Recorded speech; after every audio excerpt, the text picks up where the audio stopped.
அம்பேத்கர் சொல்லுவார்ல, ஒரு பெண்ணோட வளர்ச்சி தான் இந்த ஒட்டுமொத்த நாட்டோட வளர்ச்சி அப்படின்னு சொல்லுவாரு.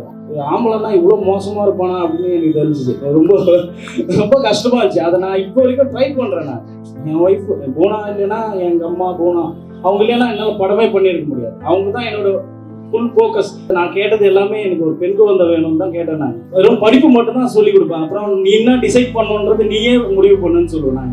நான் உன்னை எதுவுமே நான் கண்ட்ரோல் பண்ணக்கூடாது அப்படின்னு நான் யோசிப்பேன். என் குழந்தைக்கு நான் யோசித்து சொல்லுவேன். எல்லாருக்கும் ஜெய்பீம். இங்கே நிகழ்ச்சி ஏற்பாடு பண்ணியிருக்க மகிழ்ச்சி அவங்களுக்கும்.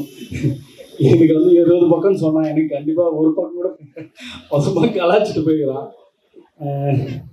எனக்கு திருப்பி நான் பெண்களை பற்றி என்னால் என்ன பேச முடியும்னு என்னால் கண்டிப்பாக தெரியல எனக்கு. ஏன்னா பெரியார் சொல்லியிருக்காரு.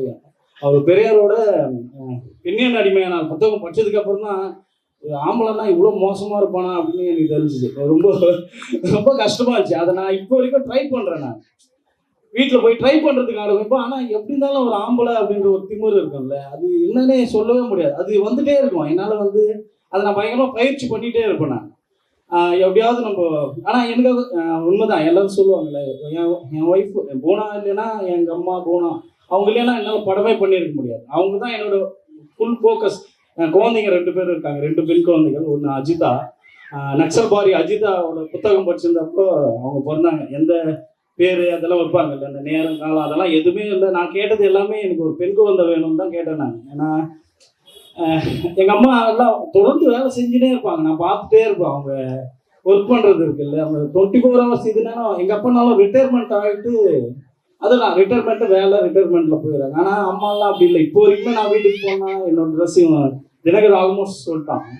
அதுதான் வந்து வீட்டில் நடக்கிறதுமே அவங்க தான் பார்த்துப்பாங்க. ஸோ என் குழந்தைக்கு பேர் வைக்கிறதுக்கு எப்படின்னு யோசித்தப்போ அந்த புத்தகம் படிச்சேன்னா அது ரொம்ப பயங்கரமாக இருந்துச்சு. அஜிதான்றவங்க வந்து அவ்வளோ பெரிய நக்சல்பாரி, அநீதிக்கு எதிராக அவ்வளோ பெரிய போராட்டங்கள், ஜெயிலுக்கு போயிருக்காங்க. அவங்கள வந்து அடித்து அவங்க ட்ரெஸ் எல்லாம் கழட்டி அப்படி மாதிரி ஒரு சித்திரவதை பண்ணியிருக்காங்க. ஆனால் அதை பற்றியெல்லாம் அவங்க கவலையே பண்ணல. தைரியமாக ஏஞ்சி நின்று அவங்க அவ்வளோ பெரிய ஃபைட் பண்ணியிருக்காங்க. ஒரு ராபின்ஹுட் மாதிரி அவங்க. ஆக்சுவலாக அவங்கள நம்ம படிச்சோம்னா தெரியும். ஒரு ஆக்சுவலாக ராபின்ஹுட் தான் அவங்க. ஒரு இவங்களுக்கு எதிராக வந்து அவ்வளோ பெரிய போராட்டத்தை பண்ணுறாங்க. ஓகேங்களா? அப்புறம் அதுதான். அப்புறம் இங்கே வந்து நான் பார்க்கறது என்னன்னா, நீங்கள் ஒரு அமைப்பாக இருக்கிறது தான். அம்பேத்கர் வந்து அடிக்கடிக்கு நான் அவர் தான் யோசித்துப்பேன். அவர் வந்து ஊராக போவார், போயிட்டு பெண்களாண்ட பேசுவார் அப்படின்னு சொல்லுவார். அவர் வந்து பெண்களாண்ட போய் அமைப்பாக இருங்க அப்படின்னு சொல்லுவார்.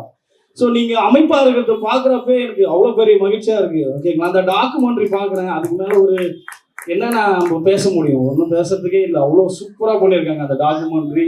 அவ்வளோ இயல்பாக சூப்பராக பண்ணியிருக்கீங்க நீங்கள் எல்லாரும். அப்புறம் இந்த ஷார்ட் ஃபிலிம் அதே மாதிரி அவங்க அழகாக இவங்க மக்களை க்ளோஸாக வந்து அக்கா பேசுறது எல்லாமே வந்து அதுக்கு மேலே ஒரு அரசியலே கிடையாது. அது நான் புக்கில் கூட அந்த மாதிரி எல்லாம் படிக்கல. இவங்க பேசுறதெல்லாம் இயல்பாக போகிறாங்க வராங்க. அவங்க மறுபடியும் என்னென்னா ஒரு அமைப்பாக இருக்கிறது தான். திரும்ப இது மாதிரி ஒரு அமைப்பு எங்கள் ஊரில் இல்லை, வேற ஒன்றுக்கு இருக்கிறாங்க. இந்த வட்டி காசு அதுக்கு இருப்பாங்க.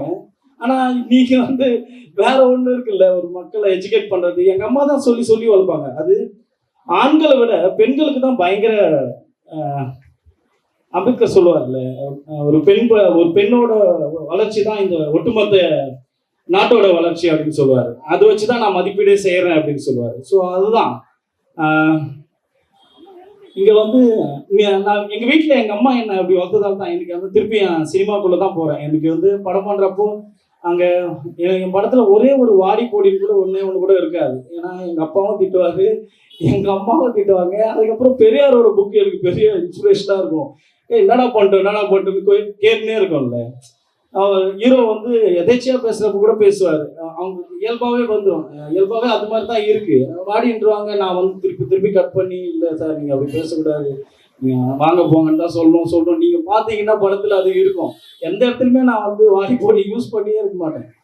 ஸோ அது ஒன்று. அதுக்கப்புறம் அந்த அமைப்பாக இருக்குது. திரும்ப வீட்டில் இருந்து தான் ஆரம்பிக்குது. ரொம்ப இப்போ எல்லாமே நம்மளுக்கு கிடைக்குது. ஒரு கட்டத்தில் எதுவுமே கிடைக்காம இருந்துச்சு. இன்னைக்கு எல்லாமே நம்மளுக்கு வீட்டில் இருந்து கிடைக்குது. அப்போது நம்மள இதெல்லாம் பண்ணாத அதெல்லாம் பண்ணாதுன்னு சொல்லி வளர்க்குறது வந்து வீடாக தான் இருக்குது நம்மளுக்கு. ஃபர்ஸ்ட் நம்ம மாற்றத்தை எங்கேருந்து எடுத்துகிட்டு வரணும்னா நம்ம வீட்டில் இருந்து தான் எடுத்துகிட்டு வரணும்னு நான் நினைக்கிறேன். ஓகேங்களா? நம்ம இங்கே வந்து பேசலாம், திரும்ப நான் பேசுறதாலேயே நான் வந்து திரும்ப ஆண் தான் அந்த இடத்துல தான் இருக்கிறேன். நான் சரி பண்ணுறதுக்கு தான் ட்ரை பண்ணுவேன். நான் அதை தான் இப்போ வரைக்கும் முயற்சி பண்ணிகிட்டே இருக்கிறேன்.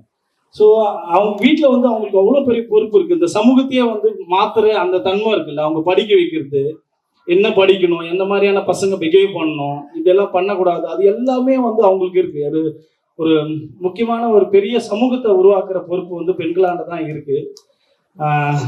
அதான் அதுக்கப்புறம் வந்து வேற என்ன சொல்லணும்னு வந்து அதுவும் மறந்தது எனக்கு.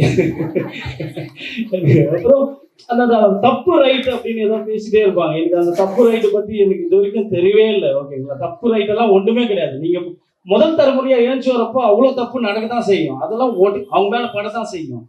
ஏன்னா அவங்கள அப்ரஸ்டா வச்சுட்டு இருந்தாங்கல்ல, நாங்க அப்படிதான் நினைக்கிறேன். அப்போ அவங்க ஏஞ்சி வரப்போ பிடிக்காது, அடியெல்லாம் மேலே விழும், அதெல்லாம் வாங்கிக்கணும் தான் நம்ம. நான் என்னதான் சொல்லிக்கிறேன். ஓகேங்களா, அவங்க ஏஞ்சி வராங்கன்னா அவங்க விடணும். அவங்க ஃபர்ஸ்ட் வராங்க, ஃபர்ஸ்ட்னா அதுதான் அவங்க வராங்க, வரப்போ அடிதான் போடும். ஏன்னா நான் அப்படிதான் இருந்தேன், என்னிலேருந்து தான் நான் பார்க்குறேன். மற்றவங்க எல்லாம் எப்படி இருந்தாங்கன்னு எனக்கு தெரியாது. அதான் அவங்கள அப்படிதான் விடணும். ஓகேங்களா, ஸோ ஏஞ்சி வரப்போ அடி போடும், அதெல்லாம் வாங்கிக்கணும். ஏன்னா அவங்க நம்ம வந்து டிசைட் பண்ணக்கூடாது. நான் அப்படிதான் நினைக்கிறேன். நான் வந்து என் பொண்ணாண்ட அதான் சொல்லுவேன். ஆனால் படின்னு சொல்லுவேன். அம்பேத்கர் படி, பெரியார் படி, இதுதான் சொல்லிட்டே இருப்பேன் திரும்ப திரும்ப. மார்க்ஸ் படி, இந்த மாதிரி வெறும் படிப்பு மட்டும் தான் சொல்லி கொடுப்பேன். அப்புறம் நீ என்ன டிசைட் பண்ணணுன்றது நீயே முடிவு பண்ணுன்னு சொல்லுவேன். நான் உன்னை எதுவுமே நான் கண்ட்ரோல் பண்ணக்கூடாது அப்படின்னு நான் யோசிப்பேன். என் குழந்தைக்கு நான் யோசிக்கிட்டு சொல்லுவேன். நான் என் கூட பிறந்ததாலேயே நான் எந்த விஷயத்துலையும் அவங்கள கண்ட்ரோல் பண்ணக்கூடாது. இல்லை, அவங்களுக்கு என்ன வேணுன்றதை மட்டும் செய்யணும் அப்படின்னு யோசிக்கிறேன் நான். அதுதான். மற்றபடி தோழர் இருக்காங்க, எல்லாரும் பேசுவாங்க. ரொம்ப பதட்டமாகிடுச்சு. இதுக்கு மேலே என்னால் பேசவே முடியாது. என் பேச்சு இவ்வளோ நேரம் கேட்டுக்கிறதுக்கு எல்லாருக்கும் நன்றி. அமைப்பாக இருங்க. அதே மாதிரி நிறைய விஷயத்துக்கு போய் நில்லுங்க. போராட்டம் அந்த மாதிரியான விஷயங்கள்லாம் நீங்கள் இயல்பாகவே பண்ணிடுவீங்க. ஸோ அதுதான். ஓகே, நன்றி. ஜெய்பீம்.